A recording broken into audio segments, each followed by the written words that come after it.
যাদের দোয়া কবুল হয়, দোয়া বা প্রার্থনা দুনিয়া ও আখিরাতের সমস্যা সমাধানের অন্যতম মাধ্যম।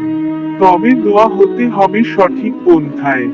চাইতে হবে শুধুমাত্র আল্লাহ তাআলার নিকট। তাই মানুষের সমস্যা সমাধানে বেশি বেশি দোয়া করলে আল্লাহ খুশি হন। আল্লাহ তাআলা বলেছেন, আমাকে ডাকো, আমি তোমাদের উত্তর দেব, তোমাদের প্রার্থনা কবুল করব।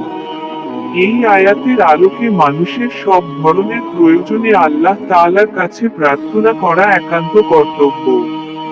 কিন্তু ক্ষেত্র বিশেষ এমন কিছু লোক রয়েছে, যারা দোয়া করলে সে দোয়া বিদ্যুৎ বেগে আল্লাহর দরবারে পৌঁছে যায়।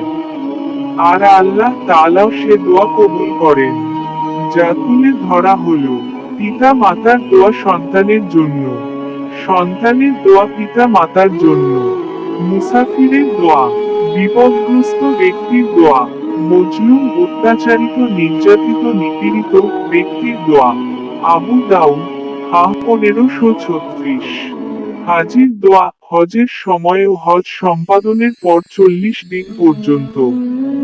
মুজাহিদের দোয়া, অসুস্থ ব্যক্তির দোয়া, মুসলমান ভাইয়ের জন্য তার অনুপস্থিতিতে অন্য মুসলমানের দোয়া। মুসলিম, হা 6822। রোজাদারের দোয়া ইফতারের সময়।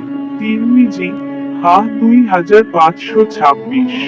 অসহায় ও দুর্দশাগ্রস্ত ব্যক্তির দোয়া। সূরা নামল, আয়াত 62। ইমামে আদিলের সুশাসক ও ন্যায়বিচারক দোয়া। তিরমিজি, হা 2526। বন্ধুর জন্য বন্ধুর দোয়া, নেককার ব্যক্তির দোয়া। সর্বোপরি বান্দার সকল দোয়াই আল্লাহ কবুল করবেন, যদি বান্দা শিরকমুক্ত থেকে একনিষ্ঠ মনে কায়মনোবাক্যে কাকুতি মিনতির সহিত আল্লাহর দরবারে দোয়া করে।